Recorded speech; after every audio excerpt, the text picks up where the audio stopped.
هل كل منشطات التبويض زي بعض؟ وليه الدكتور ممكن يختار الجونوبيور بالذات؟ وكمان هل فعلا ممكن يسبب الحمل بتوأم؟ الإجابة فيها تفاصيل مهمة بتفرق جدا في النتيجة، فخلينا نجيب الموضوع من الأول. في الحالة الطبيعية الغدة النخامية أو البيتيوتري جلاند بتفرز هرمون اسمه ال FSH. الهرمون ده هو المسؤول إنه يصحي المبيض ويقول له يلا نبدأ نكون بويضات ونكبرها، فالمبيض بيبدأ يستجيب وبيبدأ يكبر الفوليكلز اللي جواها البويضات لحد ما واحدة تبقى جاهزة للتبويض. تخيل بقى إن المبيض ده نايم شوية أو شغله بطيء، فالجسم الطبيعي بيبعت له رساله اسمها ال FSH تقول له اصحى وابدا كبر البيضات، بس احيانا الرساله دي بتكون ضعيفه او مش كفايه. هنا بقى بيجي دور الجونوبيور، هو ببساطه نسخه معموله في المعمل من نفس هرمون ال FSH الطبيعي وبنسميه الفوليتروبين الفا. يعني بدل ما تستنى الجسم يفرز الهرمون انت بتديه الاشاره جاهزه ومباشره. اول بقى ما الحقنه تدخل الجسم بتوصل للدم وتلف لحد ما توصل للمبيض وتمسك في مستقبلات ال FSH على خلايا اسمها جرانيولوزا سيلز.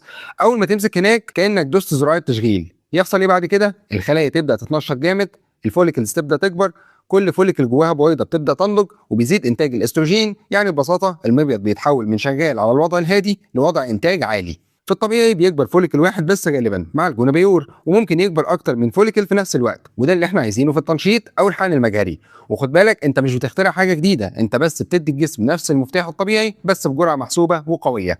خلينا بقى نروح لدواء استعمال الجونوبيور. بص يا دكتور، طول ما احنا فاهمين ان الجونوبيور FSH صناعي يبقى تلقائي هنفهم هو بيستخدم في ايه.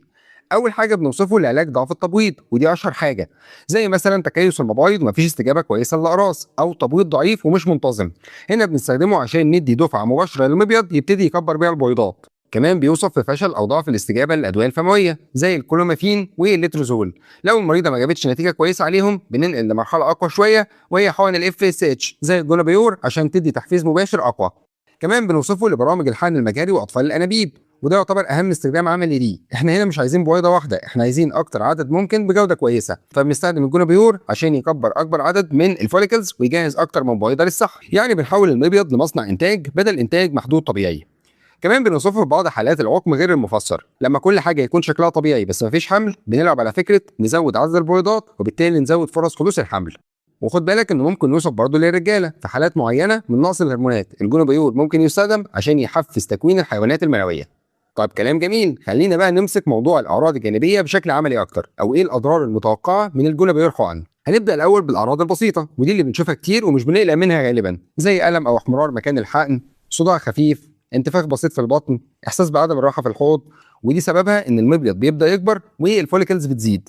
في بقى اعراض مرتبطه بتنشيط المبيض وهنا تبدا تبان الصوره اكتر، زي احساس بتقل في اسفل البطن، زياده حجم المبيض، غازات وانتفاخ ملحوظ، ودي علامه ان المبيض شغال وبيستجيب.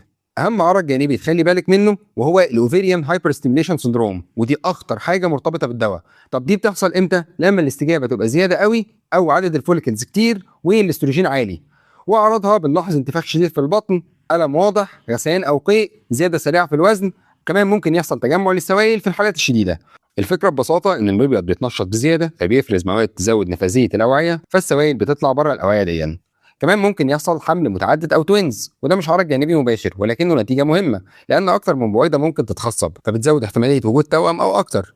كمان اعراض هرمونيه بسبب زياده الاستروجين، ممكن يحصل تقلبات في المزاج، احتقان في الثدي، واحساس بالتعب. كمان في مضاعفات نادره بس لازم تبقى واخد بالك منها، زي التواء المبيض او الاوفيريان تورشن بسبب كبر حجمه. كمان الجلطات، وده نادرا جدا وغالبا مع الاوفيريان هايبر ستيميليشن سندروم. واهم نقطه عمليه ان الدواء ده مش خطر لو استخدم صح، ولكن الخطوره بتيجي من الجرعه الغلط او عدم المتابعه الطبيه. طيب كلام جميل، ايه بقى موانع استعمال الجونوبيور حقن او الحالات اللي ما ينفعش فيها خالص؟ اول حاجه المريضه حامل، ودي بديهيه بس لازم تتقال، ما ينفعش ادي منشط تبويض لواحده حامل اصلا.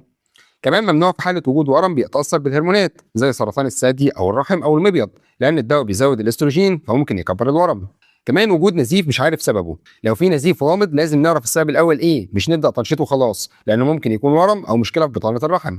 كمان في حاله ان المبيض مش شغال اساسا زي مخزون ضعيف جدا او فشل مبيضي، هنا لو اديت الدواء مش هيستجيب. كمان لو في كيس كبير او غير طبيعي على المبيض، مش اي كيس ولكن لو شكله مش طبيعي بيتفحص الاول وبعدين نفكر في التنشيط.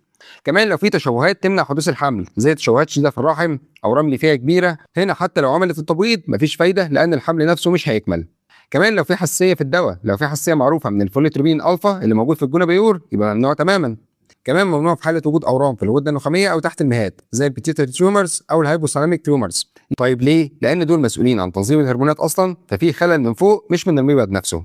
طيب كلام جميل، ايه بقى جرعه الجونابيور حقن او نستخدمها ازاي؟ الجرعه للسيدات بتبدا من اليوم الثاني او الثالث من الدوره بجرعه 75 ل 150 وحده دوليه لمده 7 الى 14 يوم ثم حقنه التفجير. اما الرجاله فبتكون 150 وحده تحت الجلد 3 مرات اسبوعيا لمده 3 الى 6 شهور او اكتر حسب الاستجابه. وخد بالك ان الجرعات دي استرشاديه بس، وبتتحدد بدقه وبتتعدل حسب كل حاله تحت اشراف طبي متخصص. انا قلتها بس لمجرد المعرفه مش اكتر.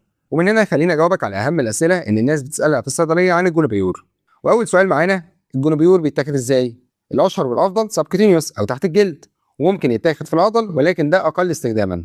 والخلاصه انه ينفع الاثنين، ولكن تحت الجلد هو الاختيار الاول لانه اسهل واقل الما وبيستخدم في اغلب الحالات. طيب هل الجونابيور ممكن يسبب الحمل بتوأم؟ ايوه، الجونابيور ممكن يسبب حمل بتوأم. طب ليه بيحصل كده؟ لان الدواء بيحفز المبيض انه يكون اكتر من بويضه في نفس الدوره. بدل بويضه واحده ممكن يطلع 2 او اكتر، ولو اتخصبوا ممكن يحصل حمل بتوأم او اكتر. وده بيحصل بنسبه اعلى من الطبيعي خصوصا مع الجرعات الاعلى او الاستجابه القويه من المبيض. طيب هل الجونابيور بيزود الوزن؟ الجونابيور مش بيزود الوزن بشكل مباشر لانه ما بيأثرش على تكوين الدهون او معدل الحرق في الجسم، ولكن ممكن يسبب زياده مؤقته في الوزن نتيجه احتباس السوائل وانتفاخ البطن بسبب تنشيط المبيض وارتفاع مستوى الهرمونات. وده عرض معروف في ادويه تحفيز التبويض، وغالبا بيكون بسيط وبيختفي بعد انتهاء العلاج او مع رجوع الهرمونات لطبيعتها. طب ليه دكتور ممكن يختار الجونابيور عن باقي المنشطات؟ الدكتور ممكن يختار الجونابيور لانه ببساطه فيه هرمون الاف اس اتش نقي اللي هو الفوليتروبين الفا، فبيشتغل بشكل ثابت وواضح، وده بيخلي استجابه المبيض اسهل في التوقع والتحكم فيها. وكمان بيساعد الدكتور يظبط الجرعه بدقه ويقلل المفاجآت اللي ممكن تحصل من بعض المنشطات التانيه. عشان كده بيتفضل في الحالات اللي محتاجه متابعه دقيقه زي اطفال الانابيب او الحالات الحساسه. طيب هل لازم راحه بعد الجونابيور او تقليل الحركه؟ لا، مش لازم راحه تامه بعد حقن الجونابيور، لانك تقدر تمارس حياتك بشكل طبيعي جدا، ولكن يفضل نتجنب المجهود العنيف او الرياضه الشديده خصوصا لو المبيض بدا يكبر بسبب التنشيط، لان الحركه العنيفه ممكن تزود الاحساس بالالم او عدم الراحه. طيب هل استخدام الجونابيور اكتر من دوره بيقلل فرص الحمل؟ لا، استخدام الجونابيور لاكتر من دوره مش بيقلل فرص الحمل، لان الدواء نفسه ما بيأثرش سلبا على الخصوبه مع التكرار.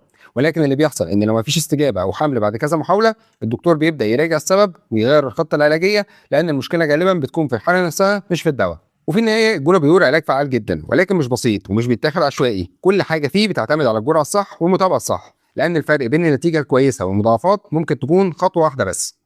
لو الحلقه عجبتك متنساش تدوس لايك وتشترك في القناه وتفعل زر الجرس عشان يوصلك كل جديد. في النهايه سبحانك اللهم وبحمدك اشهد ان لا اله الا انت استغفرك واتوب اليك، والسلام عليكم.